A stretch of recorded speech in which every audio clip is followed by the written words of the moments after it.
रेशम खुद जाकर पारस को अपने और जवार के रिश्ते के बारे में बता देगी और क्या पारस जवार और रेशम का ताल्लुक सुनने के बाद जवार को रेशम का होने देगी। जवार जब सब घर वालों के सामने ये ऐलान कर देता है कि आज के बाद पारस यहीं रहेगी तो इजाज साहब तो क्या बाकी घर वाले भी खामोश हो जाते हैं, क्योंकि कोई भी जवार के सामने बोलने की हिम्मत नहीं करता।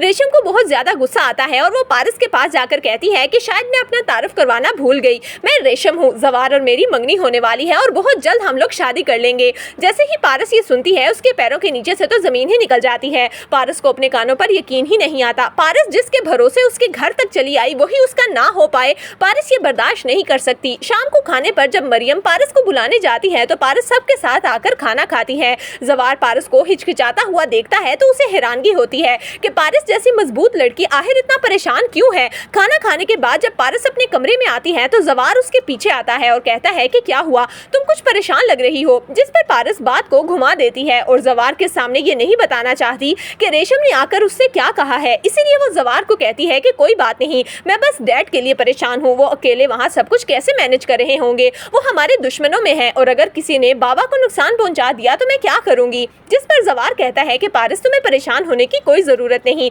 यही वक्त का तकाजा है कि तुम यहाँ रहो और मैं बेहजाद साहब को कुछ नहीं होने दूंगा, ये मेरा तुमसे वादा है। जिस पर पारस कहती है कि जवार तुम मुझसे वादा करो कि ना तो मुझे कुछ होने दोगे और ना ही मेरे डैड को। जिस पर जवार मुस्कुराते हुए पारस का हाथ पकड़कर उससे वादा करेगा। पारस थोड़ी देर के लिए रेशम की सारी बातें भुला देती है, उसके लिए सिर्फ और सिर्फ जवार अहमियत रखता है। अब पारस जवार के घर रहते रहते जवार के और भी ज्यादा करीब होने लगेगी और ये नजदीकियां जवार के घर वाले भी महसूस कर लेंगे। जबकि दूसरी तरफ बेहजाद इतनी चालाकी से अपने दोनों दुश्मनों को लड़ाने में कामयाब हो चुका है कि वहाब दुर्रानी बेहजाद को कॉल करता है और कहता है कि बेहजाद अगर तुम समझ रहे हो कि मैंने पारस को मरवाया है तो ऐसा कुछ भी नहीं है। मैं तुम्हें यकीन दिलाता हूँ कि इस सब के पीछे मेरा कोई हाथ नहीं। मैं तो पारस से मोहब्बत करता था और उससे शादी करना चाहता था, मैं कैसे अपनी मोहब्बत को मरवा सकता हूँ, ये सब कुछ मैंने नहीं किया। जिस पर बेहजाद कहता है कि अगर ये सब कुछ तुमने किया होता तो मैं 24 घंटे के अंदर अंदर तुम्हें मरवा देता और तुम्हारी लाश भी किसी को ना मिलती, लेकिन मैं जानता हूँ कि ये तुमने नहीं किया बल्कि इसके पीछे मेरे कोई अपने ही शामिल हैं।